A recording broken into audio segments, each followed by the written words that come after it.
welcome to Talking TSM, the Game House Stock Show about TSM's LCS team. I'm Robert Haynes, your host and the guide into the world of TSM.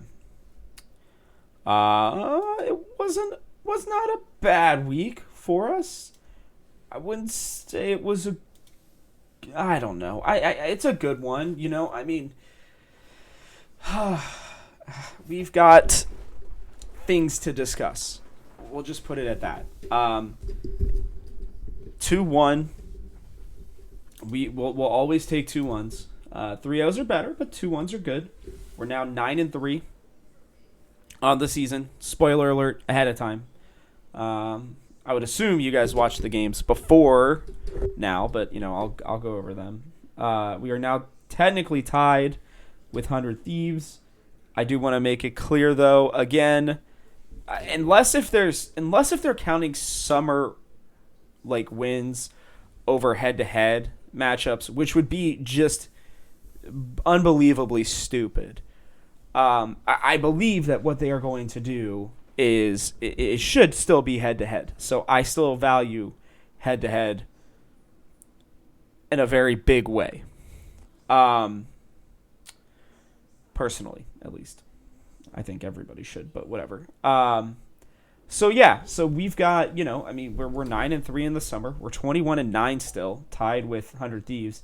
I think if you had told me at the beginning of the season, and I'm sure I talked about this at some point, in the first split, but if you had told me that we were going to be 21-9 through our first 30 games after the lock-in and after the first 2 games of spring split, I would have been like, bruh, I don't know about that. We might be, challenging for 4th. I would have honestly expected us to be somewhere around maybe like 17-13. Something like that would have seemed pretty realistic to me. But that's not the case. That is not the case. We are playing pretty well overall, at least for the LCS. So, I think one of the things I want to do is I want to make sure that I want to put this out there.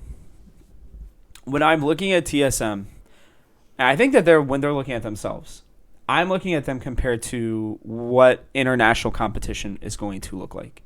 Now, am I watching the LPL and the LCK every week? No. Am I watching the LEC? Yeah, I am watching the LEC every week. But I still do, catch up on the LPL and the LCK when I have time. So, I don't know. There's a lot to go through. Let's just jump into game 1. All right. So game 1, we had FlyQuest, which, the only team so far, at least, that we have, no matter what, a losing record to going into the playoffs. The only team that if by some unbelievable miracle we had to, I'm going to tell you guys this, to be completely honest, there's a less than 1% chance that this comes into play, where it is FlyQuest and TSM going head to head in terms of their matchups mattering, to be honest with you. So this was a game that just was like, hey, we need to win it. Like I said last week, just more for pride than anything. So let's talk about it here. It's kind of funny, so I keep my notes from the weeks before. Not, as I'm transitioning, I have like 4 different styles based on in-season and out-of-season, Monday show, Thursday show kind of thing. And so for the Monday show, I was checking it out for Immortals, and I was like, well, I don't know how I feel about giving up the Gwen. And I look at this week, and it's, we're giving up the Gwen for the Rumble. Almost the exact same thing. And Gwen is dangerous, don't get me wrong. Licorice did not play her dangerously this game. But, yeah, she's generally pretty strong. So, I was a little worried about that in this draft. Then, obviously, we just are perma-banning Akali. I don't have any problem with that. I did find the Set ban to be interesting. Right now, Set's pretty much just running it mid. I guess maybe Senna, Set is still pretty strong. Let me check. I don't think that they Yeah, nobody banned or picked Senna, so maybe that was just our way of saying, hey, we know that we can play Senna if we want to with something else. This is the last weekend of Tom Kench, or this was the last weekend of old Tom Kench, where his Devour was what it was, which kept him in pro play. Obviously, that's gone now. So, bye bye TK. Probably on the bench for a while, but we'll see with this split push meta that's coming in. Ugh. I don't know. We'll find out. I'm loving like the flexibility, by the way, that we have with Hooney on the Rumble. I think teams can probably expect it at this point to a certain degree, but whether or not Spica picks it up or Hooney plays it, it's a strong enough champ right now for where we can. Excuse me. Sorry, I'm like on my way to being sick. I can feel it coming on. So, yay for that one, but. Either way, so I apologize if I cough or anything during this. I'm gonna do my best not to. I like it. I think the Rumble, the ability for Rumble to not only be in the jungle, but to also be in the top lane for us with the man who is clearly the best at it is a huge flex for us. I don't know if there's another team in the LCS that can pull it off like we can, even if they can pull it off at all. So, very, very interested and excited about that. All right, so Spica, is the only thing I see with this comp is Spica's really our only go button, and the only champ that you can really throw the Orianna ult on. And that's not to say that Hooney can't drop an ult to go on, or Sword Art can't. Just run up with Braum and ult as well. But in terms of like a true engage, Spica's the only one. So that did and still does make me a little nervous in a draft like this. And I wonder if better teams would have punished us more for it. Just saying. But then the Gragas from FlyQuest. You guys know I'm not clearly. I for some reason I just don't really like Gragas much at all. I know that he definitely has his merits. He's a strong champion in certain metas and can be very good. I just don't think he's super good right now, and teams just continuously are going to him. And in a comp where maybe you're trying to get a pick on TSM, like this could work, or maybe when you're trying for the disengage, if they have a lot of dive, which that's a very obvious thing that happens right now in the meta, it would work. It's just him in the jungle right now. I don't know. It didn't feel right to me. When I was watching this draft, I'm sitting at a bar, I'm watching this draft, and I'm like, what the hell's going on? Why are they doing that? Like, that just doesn't. I don't know. You don't need it. You already have Lee Sin. I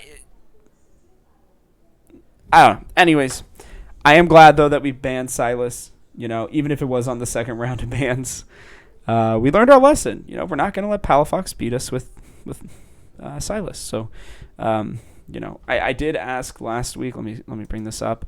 I did ask last week if somebody felt like looking up what was going on with the Silas. Let me see. Where was this? I think this in general.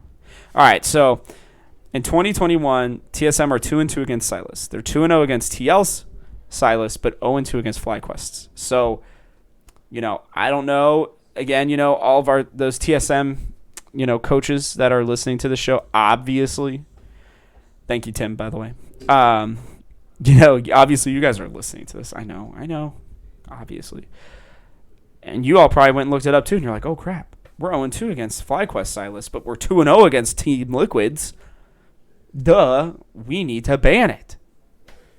But in all seriousness, I'm glad. I just think it always gets fed, even in those TL games.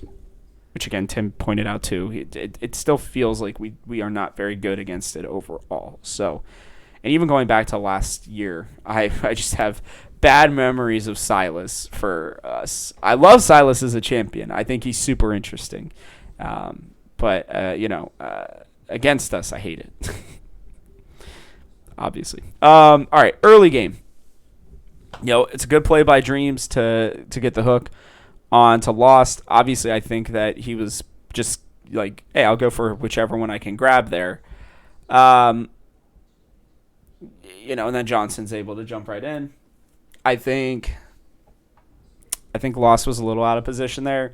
I also think that Sword Art should have been standing in front of him, knowing that a hook could be coming. I don't know. They just still feel a little out of sync to me. It's kind of a little worrying. But then the Gragas gets a play onto PoE. Blech. PoE almost survives it, honestly, too. I mean, such an unbelievable ultimate. Like, just to have his ball in that position to then ult and pull them back when he's getting attacked. It's just so smart. So smart. He's not a great laner, in my opinion. He's stable, and then he's great at everything afterwards. There's nothing wrong with that. It's just, it's who he is, and I'm okay with it. I think I'll go into that a little bit later too. Great call to get second Drake by TSM though. They don't want the dragon stacking. They're already down, and it's looking like we're like, oh god, here we go again. Are we really about to be 0-4 against FlyQuest in a week where we still have to play Evil Geniuses and a soft Team Liquid? Even though they played better than I thought they were going to. Then, I'm watching the top lane, and Huni's obviously, he's playing the Rumble, so he's going to want to have that. He's going to want to have resources, because Rumble's carry champion who carries in team fights. But, okay, good, yeah, so this is where I wanted to talk about it. So I want to talk about, our laning right now, and just the way it feels. Right now, it feels like Huni has to be the win condition, with the way that bot lane and Power Vivo are playing their lanes specifically. Now, I do understand the fact that we are putting them on late game champions. 100% get that. And that's obviously intentional. But especially in the early game, and just in the laning phase as a whole, right now Huni literally feels like the only one who's doing anything until 15 or 20 minutes. In terms of our laners, I don't know if this is by design necessarily. It seems to potentially be, but it is a bit of a worrying trend for me. Not because of Huni. I'm on the Huni hype train right now. I think Huni is playing I still feel, I feel like I say this every episode. Huni's playing his best League of Legends that I think I've ever remembered seeing him play. I didn't really watch him much on Fnatic. I barely remember him on... I barely really remember him on SKT. I remember watching those games, but I don't remember him necessarily individually. I just remember Faker. And then I remember Huni coming over and everybody being like, oh my god, Huni's in NA. So, I don't know how to change this necessarily. I think that PoE kind of just plays a pretty passive sort of control style lane. Obviously, for playing Ezreal, there's almost no lane that he wins in unless if you have the ranged champion at support with him. So, and even then,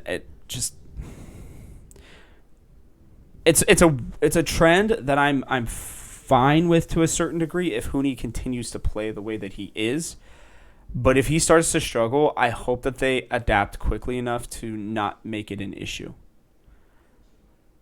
Yeah. That's all I'll say about laning for right now. I really like the call to fight near Raptor. Sword Art's kind of getting jumped on. He's able to survive because he's Braum, which is awesome. And then they get into this fight. They have the nice corridor. And I understand that Huni, had his gauge, I forget what it's called, built up, and he silences himself once he gets to that so that his auto attacks do more. But he still holds on to the ultimate a little too late, and I think that sometimes he uses it to try to like get kills at the end in certain situations where he feels like they're winning the fight and maybe he can, get the last bits. I don't think he's trying to kill steal, but what I do think is that he's trying to save it in case if somebody tries to get away, because we've talked about this. The Rumble ult actually goes a lot further than you think it does. And so I would have liked to see him use this earlier. I think it could have been almost a full team wipe if he does use it earlier. But it's a great collapse overall by TSM. I think they played the fight pretty well, honestly, and I think, again, Power V was just zoning really well. I mean, God, he's just... The man understands his control mages. I mean, there's just nothing about it. There's nothing like watching a good control mage, and he is just... He does things that you don't even really consider. I just love it about him. As we head into the mid and late game, FlyQuest are showing why Gragas doesn't work really well at all. Like, they try to get onto Huni. Huni's just sitting in the red, in the red buff, and he's like, okay, I'll just ult you. He just turns on the flames, ults them, turns them around. Lost, is able to just jump out of any sort of like engage that the Gragas might have. PoE is almost always in a good position with control mages. You're really going to be... the rest of the team would have had to have allowed them to get in on them before Power of Evil could get hit by the ultimate. It's just the Gragas did not work in this situation, in my opinion, at all. Don't really understand that champion in this specific comp. In terms of, just it's hard to get anybody and catch them out. You catch out the Braum. Oh, congratulations. Nobody cares. Like, you're really not going to get the carries very easily. So, and if you get Huni, he's just going to burn, you better have a lot of backup because he's already fed and he's just going to burn you to death. So, yeah. Next, to Baron, FlyQuest are clearly on different pages. Huni's just, he's just grabbing kills while they're split. And then, Spica and Sword Art were on the Baron. Spica flashes over, and they're like, oh, God, why is Spica flashing over? It's because, he has the W to jump back in, and I think, his whole goal there is to be able to zone, right? So if the Gragas tries to come in, he ults him with the R, and then just W's right back in. I think it's actually a really smart play. And Sword Art does a great job, too. He's stepping up. He's putting himself in between them and the Baron, which I know that supports are supposed to do, but I think in most situations, when we win Baron fights, a lot of it is based on Sword Art's positioning. If he's not in a good position, we don't win. You'll see that literally in the Evil Geniuses game. Not that there's much he could have done as a karma, but still. He just understands it better when he's playing a more tanky champion. I think it's perfectly well played, in my opinion. I just really, really liked it. Then the Gwen tries to come back over and deal all the damage that she normally would deal, but she's far behind, and Licorice is just not having an impact at all in that game. Really not at all. It's pretty bad. And so he comes in, the Gwen just dies instantly, and then just Palafox and Dreams just int. I mean, seriously, they just int. Palafox tries to TP in to the ward in the middle. Sure, I understand that TSM are low, but at best, he gets one kill, maybe two, before dying. But we have all this CC that there's almost no way for him to do anything about. And then Dreams tries to walk back in to help him when he's already almost dead. So just a weird Baron by FlyQuest overall. I mean, just this is why they are probably the worst team in the LCS right now. They're just on different pages. They're not making right calls. They have talented players. They really do. But none of them are ever on the same page. They're always doing, it seems like, something completely different. I've been trying to figure it out. After watching this game and watching their game last night against Golden Guardians, I am convinced that they are very much on a different wavelength as each other, and I'm interested to see the changes that they made because I think Kumo and Tomo specifically, Tomo very, very, very specifically, I think is going to be a stud in this league. I'm sad to see Johnson getting pushed out for him because I personally think that Golden Guardians could potentially get Tomo or somebody like him, but either way, we move on here. Clearly a great call by Spica to go in, and he's poking around. They're in the bot lane. He understands that he's really far ahead. Huni has the TP to ult back in. Again, FlyQuests are just in different areas right now. And Spica's just leading the charge. He's like, I don't care, you guys come with me or not, but like this is the right call. He's very confident in his decision making there. Pays off. Easily is able to, get 2, I think 3 kills there. It's a really nice call there by Spica, which I want to commend him on, because it seems like he's been expressing a lot of frustration lately with trying to make calls and the team not doing anything. And again, I think we see this in the Evil Geniuses game in a very pronounced way that will, be important to talk about. Ezreal allows for loss to make up for bad positioning. I think it's a great champion for him. What I do like, though, is that he is still aggressive. I think that's really important to remember, to be completely honest with you all. He's able to do a lot when he's on a champion that, maybe it's not as great in the early game, but and maybe his positioning is not always perfect, but when he has a Kai'Sa or he has a Tristana or he has an Ezreal, he's able to kind of dodge in and out and still make plays without having to worry as much about his position, because when the go button is hit, that's when Lost is best. Is at his best. And even with the Cog Lulu, right? The Lulu allows for him to maybe position a little bit more aggressively. Maybe it's not necessarily a mistake. Maybe it's just more that he's positioning more aggressively than we would like, and it allows him to get caught more often. But even still, I'm looking at the deaths, and he's not dying that much. It's just that he's seemingly not having the impact that we would like. I don't know. Just the Ezreal feels good on him. We'll stick with that for now.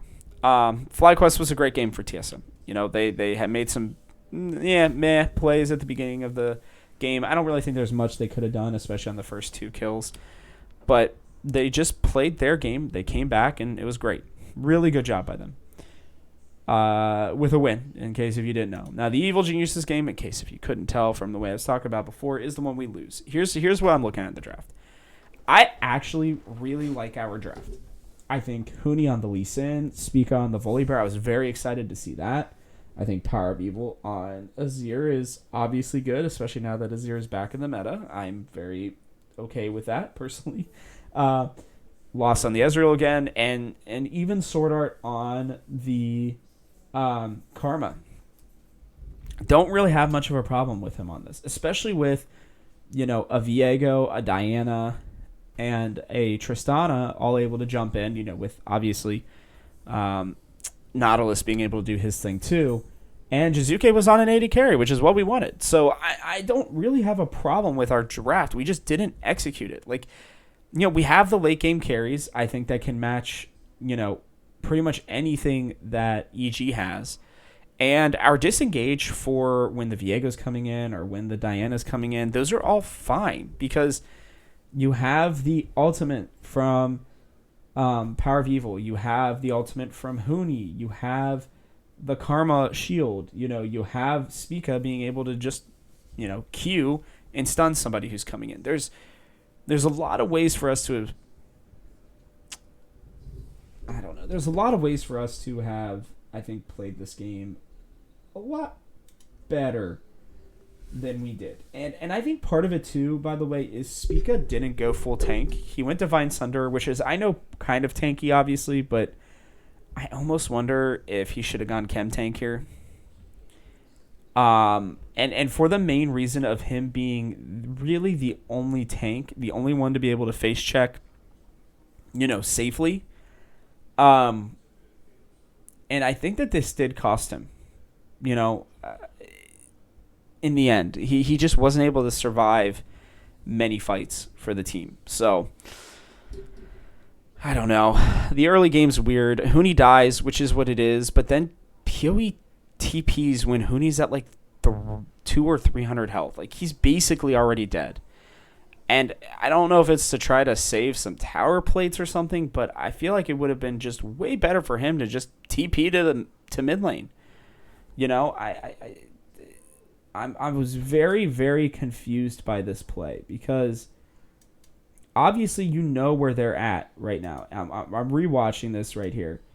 And, he TPs. He doesn't even TP from base. He TPs from bot lane when there's already 3 of them there. Huni has one. He's already dead. He is already dead. Basically, by the time, let's see here, 1 Mississippi, 2 Mississippi, 3. Yeah, he's dead. He's literally dead in 3 seconds. Now, I will admit the TP was probably as fast as he could have done it, but the call should have been from Huni especially. I'm dead, just leave me. Because if Power of Evil is able to push out this wave and maybe get... Because Impact, you see Jizuke here, he's all, about half health. He's going to have to go B. Yeah, Huni dies, and he's going to lose farm, but he has TP to get right back in the lane.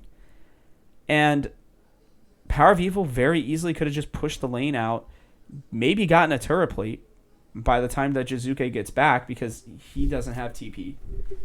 And Impact does, but I don't think Impact's going to TP to mid lane to stop, when he's already pushing down the top lane.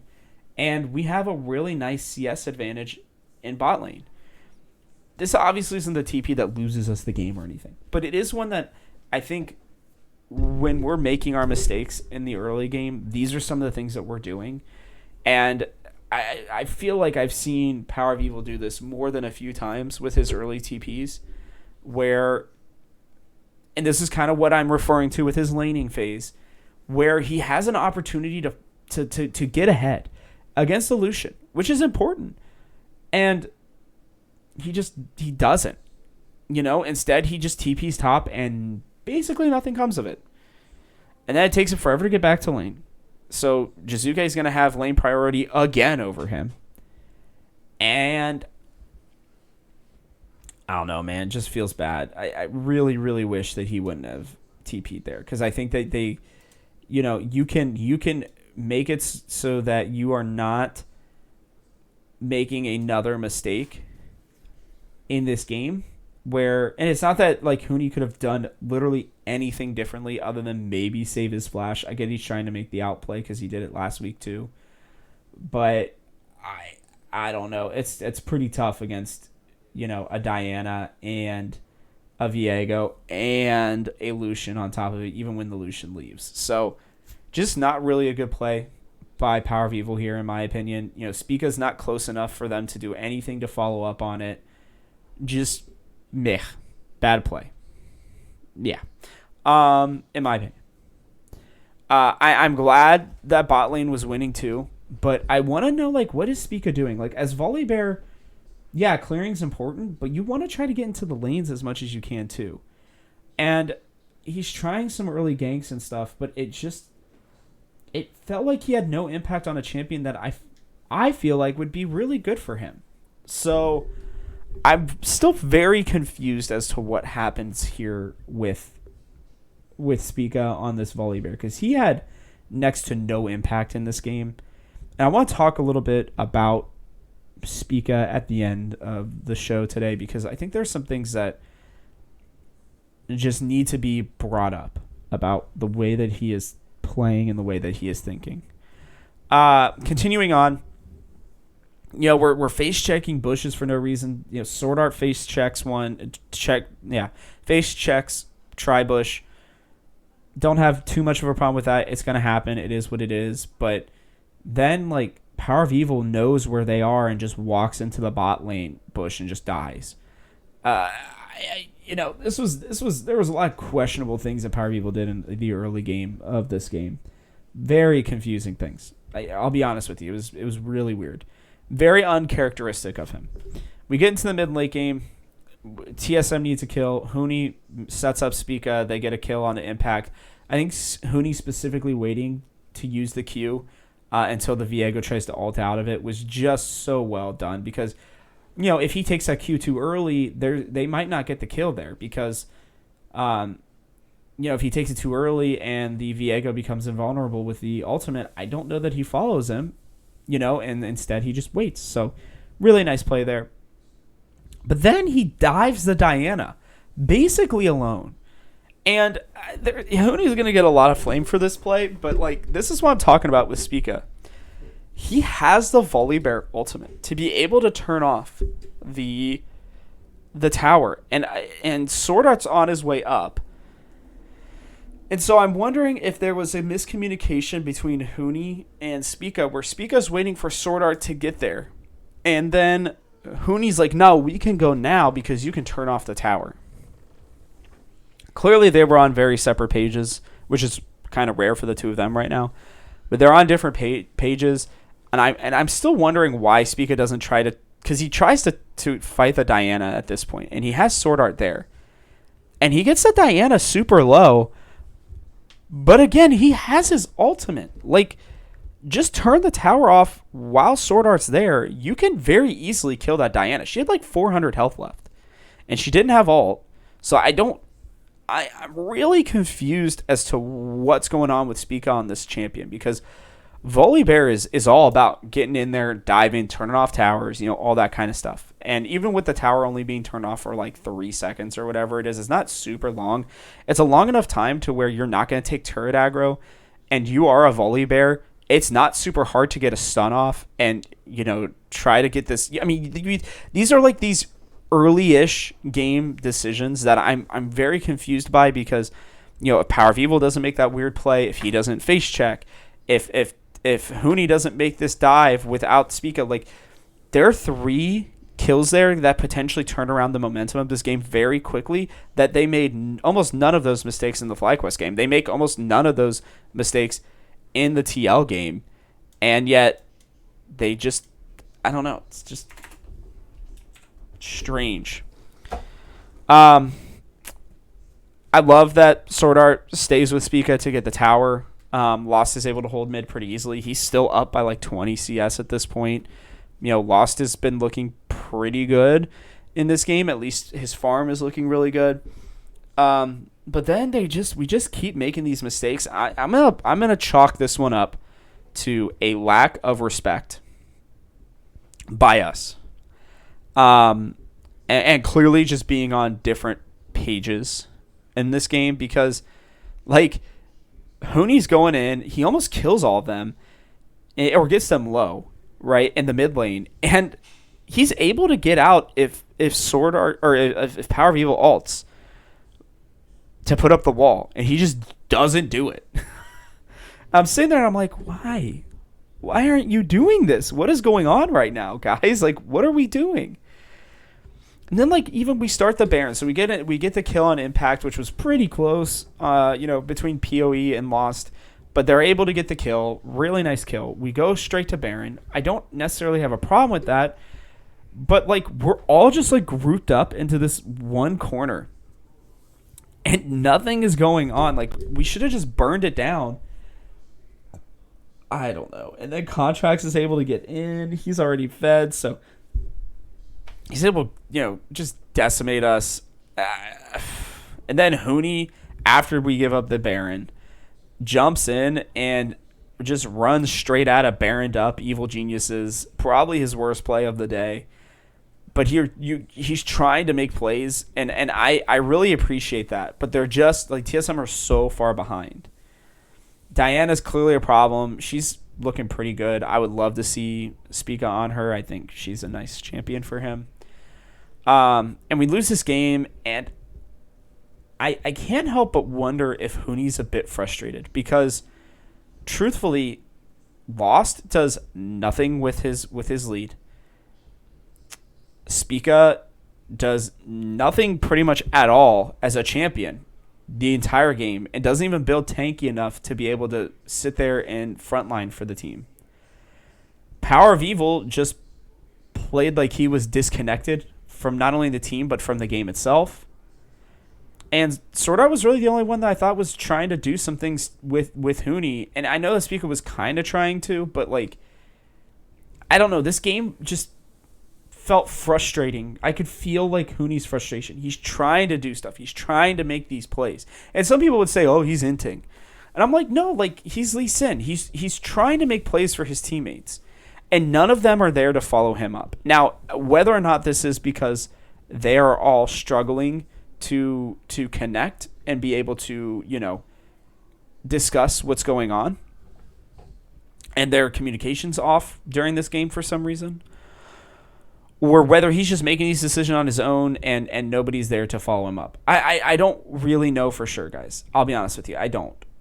But if I'm Hooney, I'm kind of frustrated at this game because, you have the spot lane lead. They do nothing with it.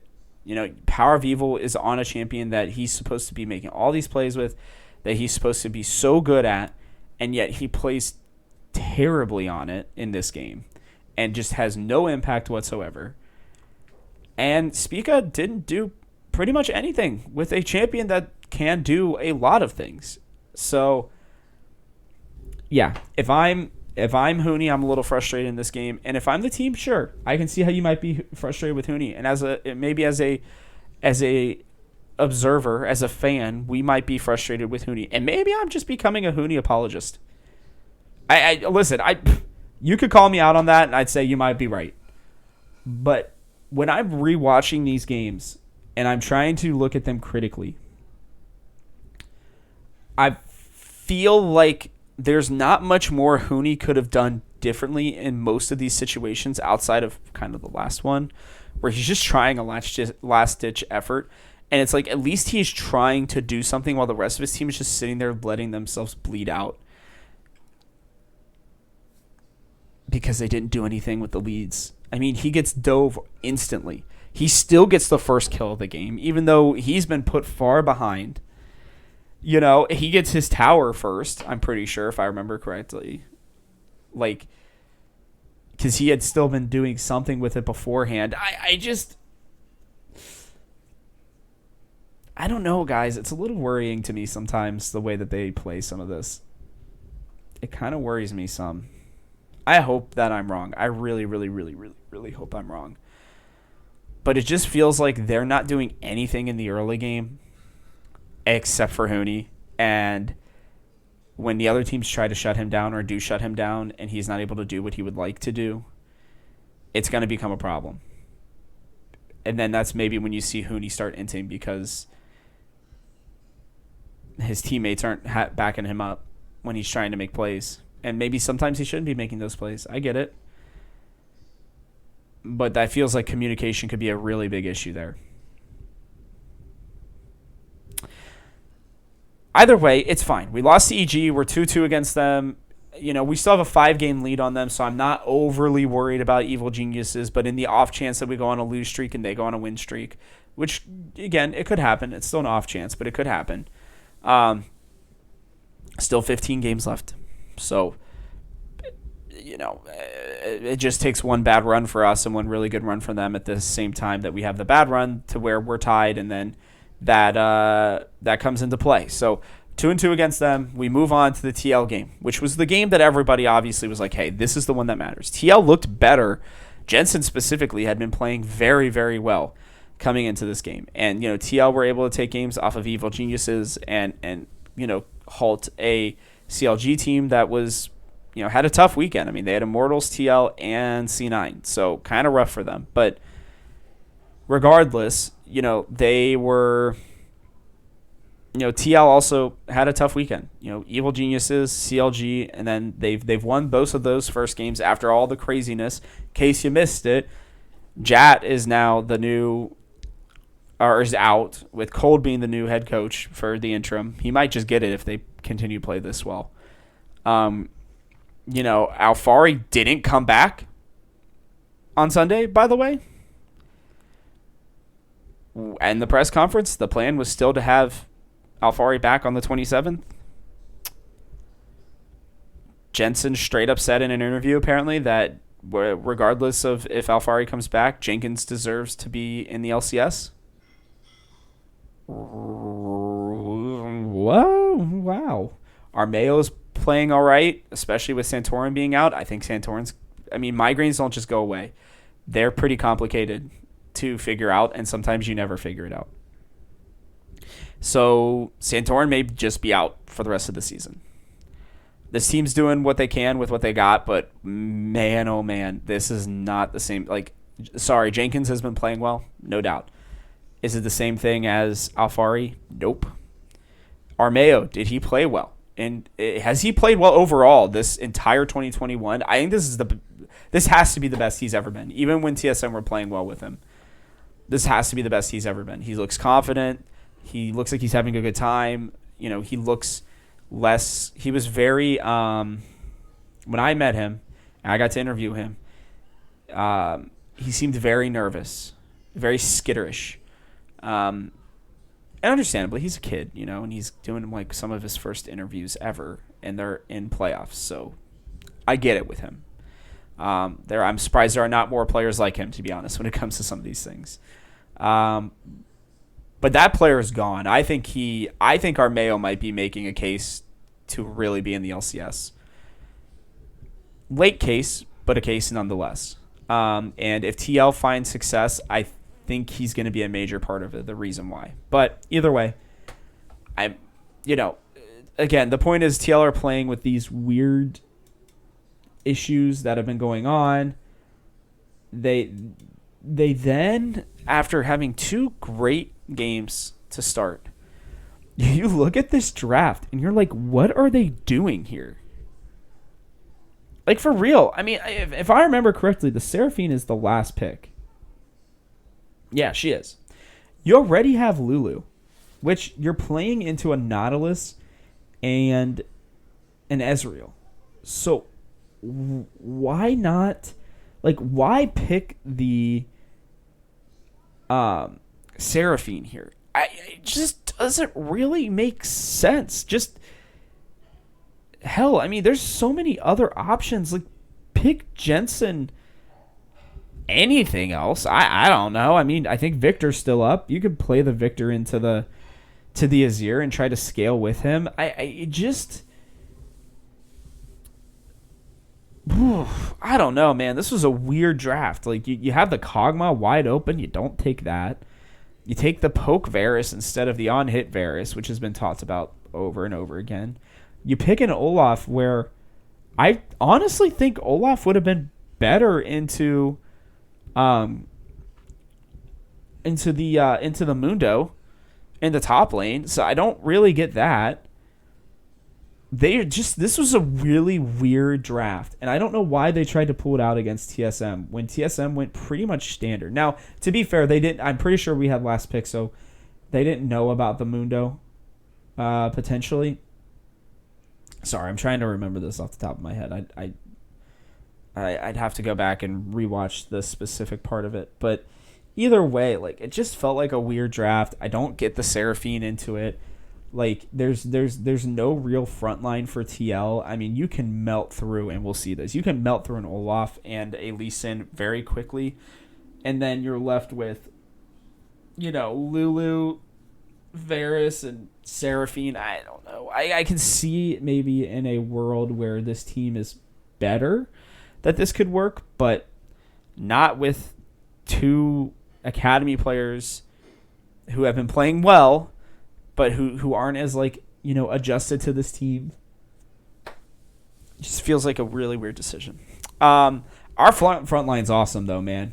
Holy moly. You got big old Mundo. You got a Nautilus. And you've got Spica on the Xin Zhao. I mean, whew. And then you've got Ezreal and Azir, who are going to, just be late game. By the way, we played Ezreal every game, and we played Azir 2 games. So looks like we're kind of back into a comfortable meta for us. That's scary for teams. It's first time seeing the new Dr. Mundo on the LCS stage, which was really cool. Love that. Love that we also were the first ones to bring out Viego. I know we played the first game, but still, like, we're clearly working on picks that we can pull out when we want to, when we need to. I do think we're still getting a little bit stagnant. I'll talk about that here in a minute, but the Dr. Mundo pick to me was very encouraging, to say the least. Good bands of Akali, Gwen, Braum, and Diana. Really, really, really, really like that. Love getting rid of the Akali, love getting rid of the Gwen. Then, when we've got the Ezreal, getting rid of the Braum, I think when we're going to pick Ezreal more than likely. Getting rid of the Braum, I think, is good. We struggled against the Diana in the game before. You don't give Armeo a chance to do the same thing that Contracts just did. Which, side note, why the hell did Contracts not start in Game 3 for Evil Geniuses? Such a weird decision there. Whew. I'd have to imagine Contracts is the starting jungler from here on out for EG. But either way, weird decisions there. And then Rumble and Nocturne are receiving bans. This is great for us because they're not like Rumble's meta in the jungle for sure, but they're banning him because we can flex the crap out of him. And the same thing with the Nocturne. Like, guys, I'm going to be honest with you. Huni is pulling. Look at the bans from TL. Nocturne. Huni pretty much only plays Nocturne. Is the only one who plays Nocturne. Spica can, but it's been mostly Huni. Volibear, which, Spica only played that last game. Don't really understand that ban, but clearly they were afraid of it. Whatever. Rumble. That's not because of Spica's Rumble. It's because of the flexibility of Huni being able to get Rumble. Right? Like, we already picked Xin Zhao. They're getting rid of the Rumble because they don't want Huni to play it. Then, in the second round of bans... Sorry, I'm an idiot. Ignore that. We had not picked Xin Zhao yet, but still. They don't want to play against the Rumble because of its flexibility. All right? Either way. So, two out of 3 bans are for Huni. Then you have a Jace ban against Huni. You have a Renekton ban against Huni. I know that Renekton's bannable in many games, whatever. The point being, there are 4 top lane bans, guys. 4 of them.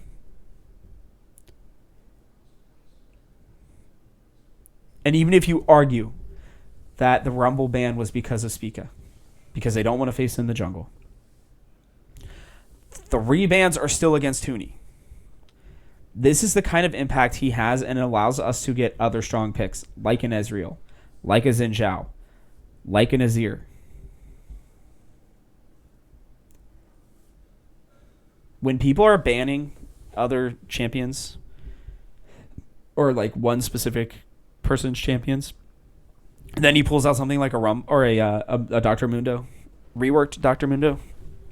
Guys, it's becoming plainly obvious to me that Huni is playing very well, and other teams are recognizing it, and they're scared to death of him taking over games with any pick currently.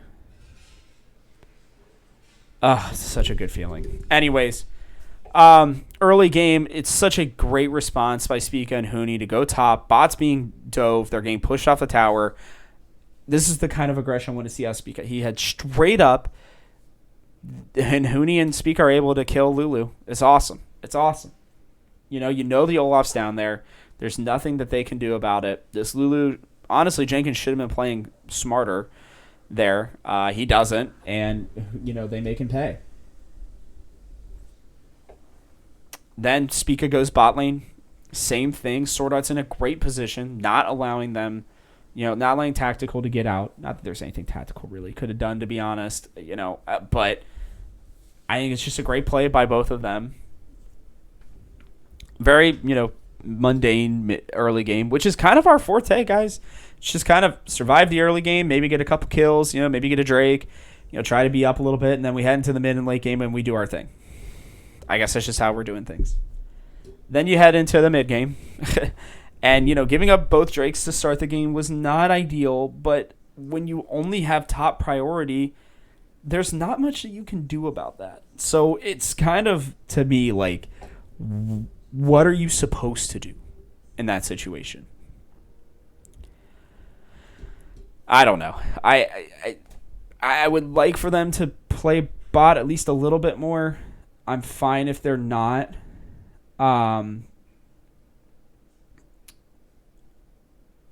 But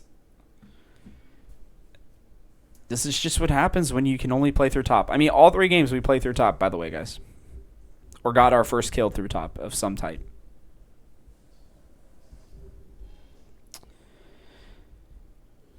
That's not all 3. I think it was just the first 2. Maybe the third one. I'd have to remember. All right, I'd have to go back and look at FlyQuest game. But the point is that Huni's getting played through. And we're getting Rift Heralds freer than we've gotten Rift Heralds in months. Pretty much all year in the last couple weeks.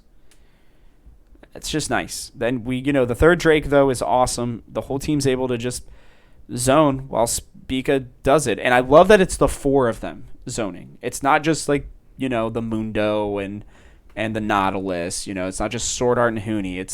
It's all of them. I think that's so smart. That Xin Zhao can do it relatively quickly on his own. And it's just it's a good pick, guys. It's really nice. Really nice. Sword Art with a super nice dredge line, and things just turn around pretty much right after this. Now, we had a fight that was not great. And things were looking like they might be turning around for them. And Sword Art just comes up with a big play. He hits a dredge on the Olaf, gets the Olaf ult out. And then it's just a hell of an ult by PoE. He's watching, he's waiting. It times out. He gets a hit with the Q, realizes where, the Olaf and the Lulu are.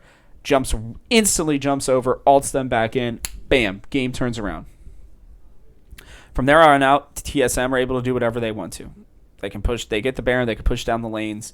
The Mundo is just perfect here, especially against the Poke Varus. He goes Warmog second, which was so smart. He's got enough health automatically because he's a Mundo. He just, I get poked with the Q. All right, give me like 5 seconds, 10 seconds, guys. I'll be healed back up. Boop, boop, boop, boop, boop, boop, boop. Heals right back up. Oh no, they're running at me. They attack me. Whatever. He dies at one point, trying to stop them from Baron.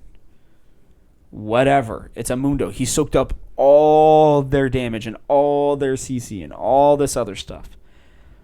It was a great pick for this. Everybody talks about Mundo being great into Renekton, specifically, because of the one form of CC. Obviously here, going into a Lulu, felt like a great pick.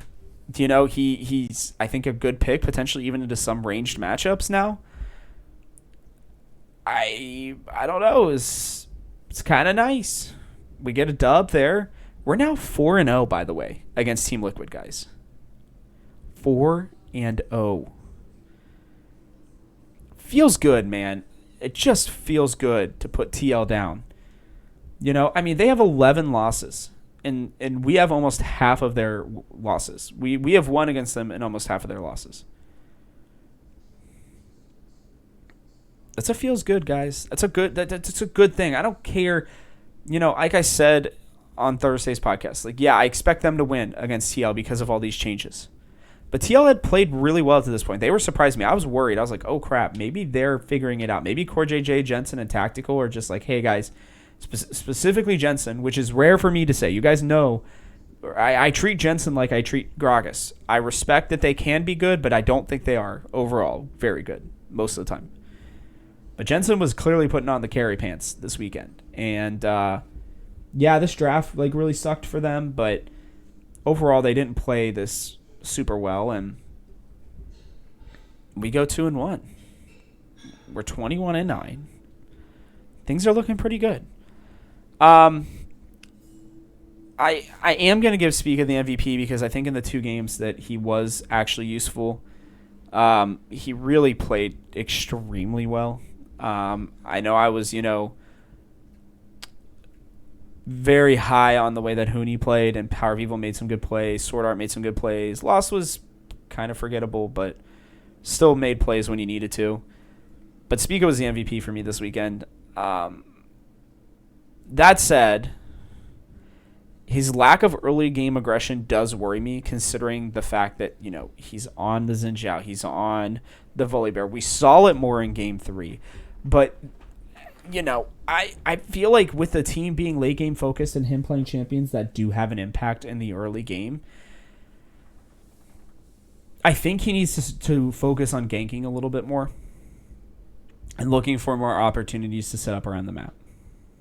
I just feel like there's no reason why he shouldn't be able to do that at this point, if you ask me. And the reason I say that... Sorry, I need some water there. The reason I say that is because if we can add this to the arsenal, right, where the rest of our team, sure, especially the bot lane and the mid lane, they're not overly aggressive in their lanes. But if he can get a kill for Lost or for Power of Evil early on, along with all the stuff that he's doing with Spica, it just allows us to speed up our late game comps earlier. And if he has to sacrifice a little bit of CS to do it, then I'm fine with that. Because this isn't this is not a critique. It's something that I would like to see them try. that would like to see Spica try. Because overall, Spica is potentially. I'm gonna listen. I think if 100 Thieves don't just continue to pop off, which I think that people are gonna eventually start to figure them out. I don't know what yet. I haven't studied them to that point, but it always happens. I don't think that they're gonna just roll through the way that they have been. I think there will be a point where teams kind of figure out a good comp against them. I'm gonna be interested to see how this split comp or the split push comp, is with them. That's I think gonna be coming into the meta here soon. But like, there's with all the changes that are coming with 11.13, the things are gonna change up, and I wonder if this will be a point to push 100 Thieves around, because I think Spica might be up for MVP, guys. And if he can add this to the arsenal where it's like, hey, he's having an impact in the early game too, that's frightening for every team. They should be scared to freaking death of us if that's happening too. Because right now, Huni's playing mostly very well. Power of Evil is team fighting really well. Lost is positioning better, but still not great. And to be honest, Sword Art has been not great, but been at least good enough.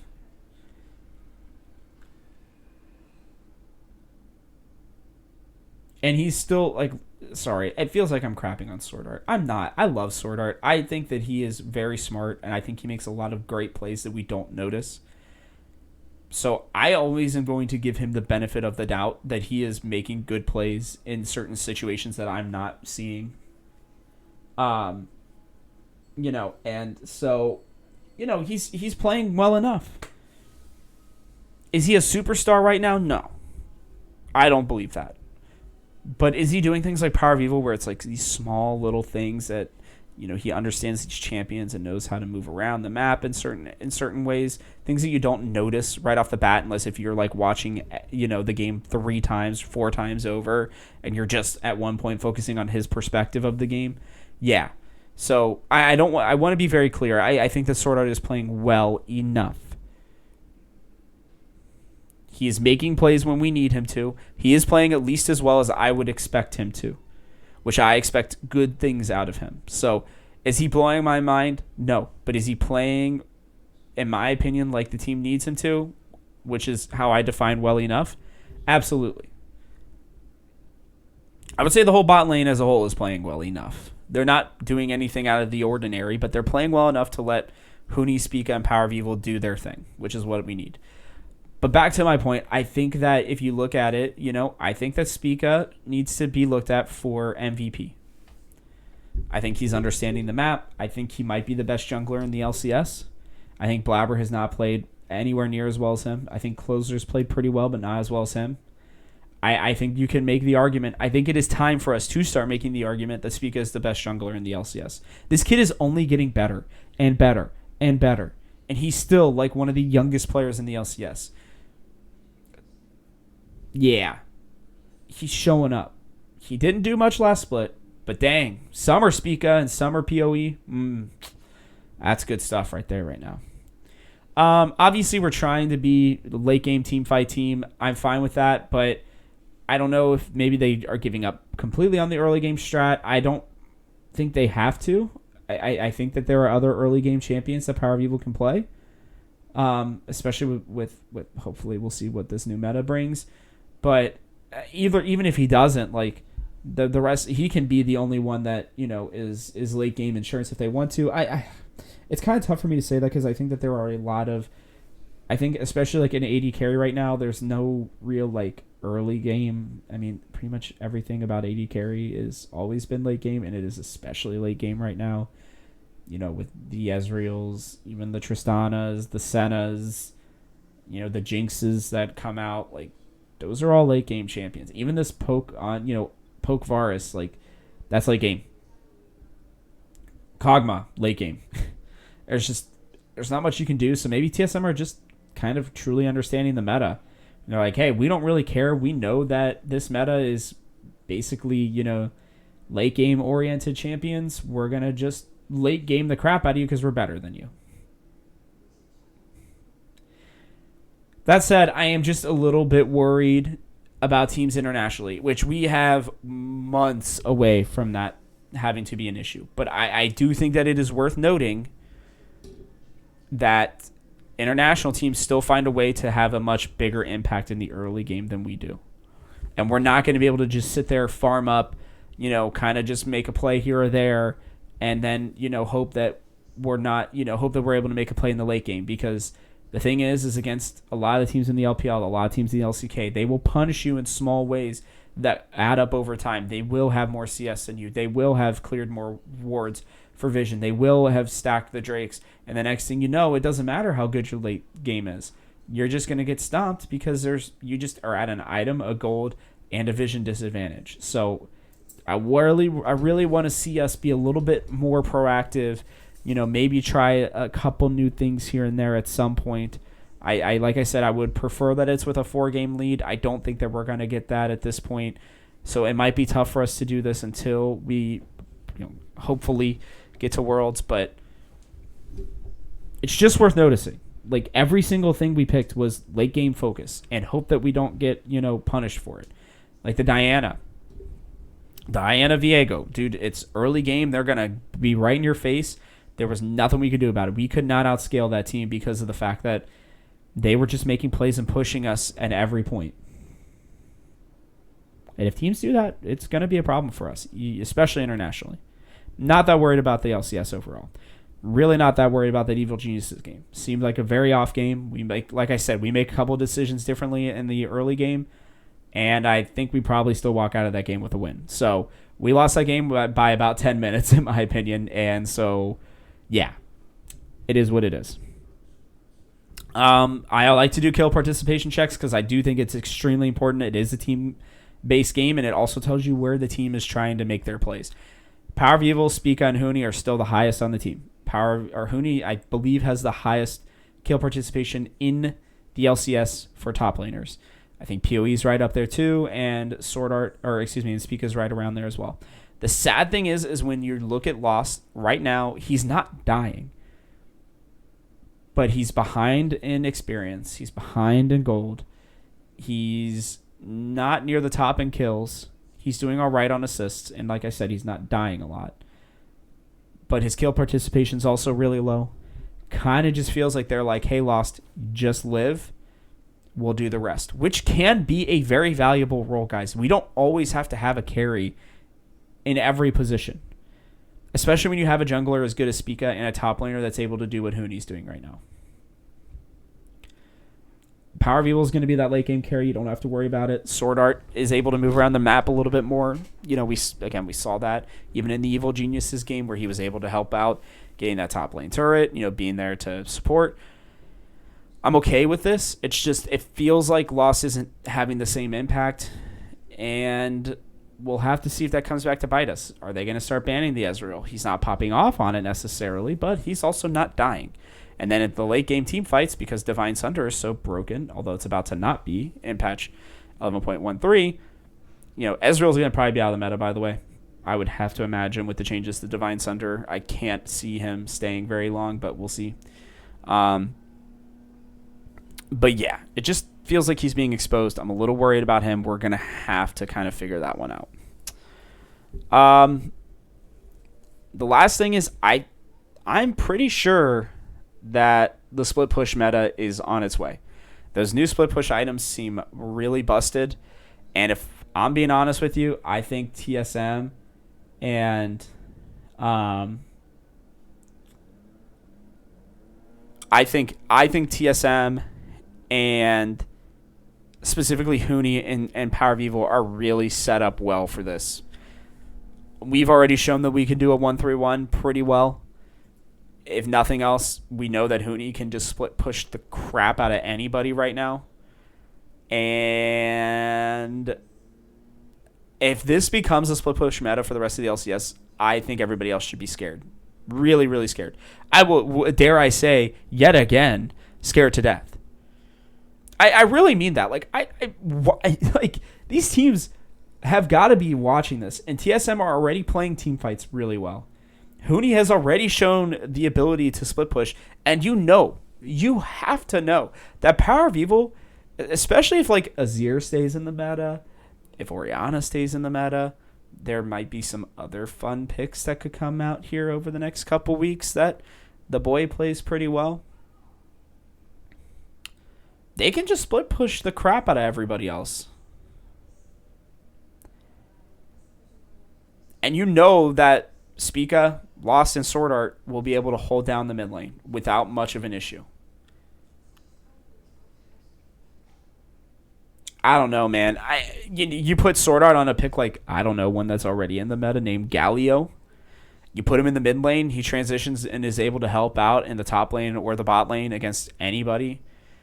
You bring out, I don't know, maybe something called Nocturne. The only way that this split push meta becomes an issue for us is if like Rise or TF are guaranteed to be in the meta, because we do not play TF at all. God, I don't want to see it. Nope. No TF. I know he's the ultimate split pusher, but no thank you. In terms of the other aspect of, or in terms of the Rise, I know that PoE can play it. We haven't seen it be very good on him, but I would be fine with seeing it. So either way, there's ways for us to play the split push meta very well. I'm going to be interested to see if it comes to fruition.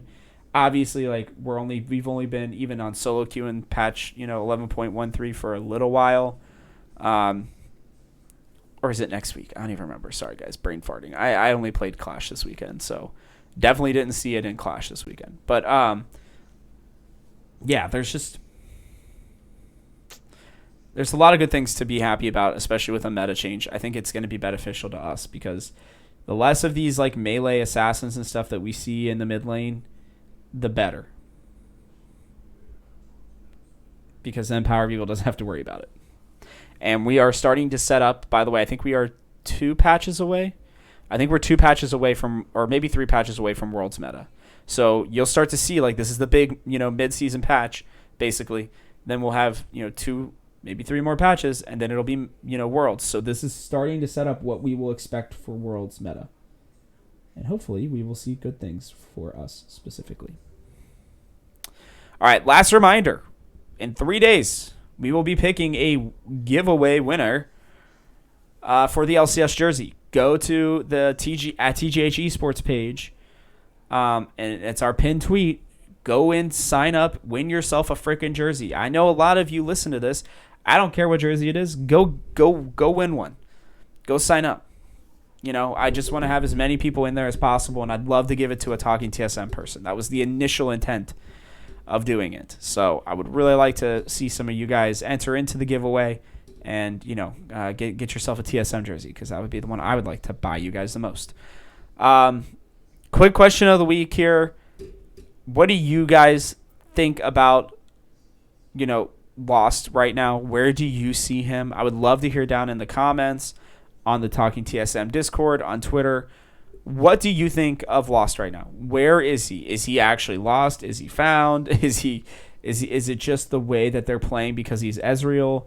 I would really like to know what you all are thinking, and would love to hear your opinions about where things are at right now. So, please let me know.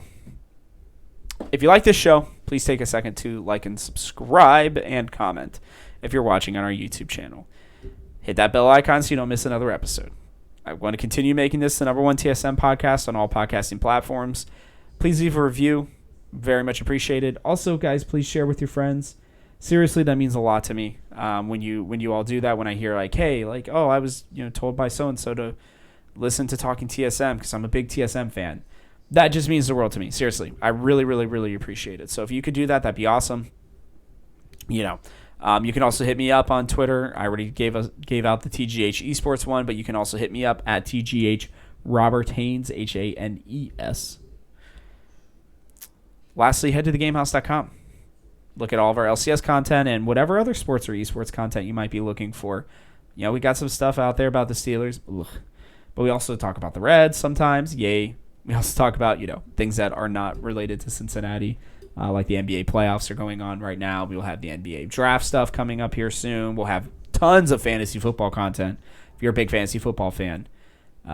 So, yeah, all those things are great. But Go check us out at thegamehouse.com. And with that, thanks for listening in. This show comes out every Monday and Thursday, and it's exclusively for your TSM ear holes. I'm Robert Haynes, and this has been Talking TSM. See you on Thursday.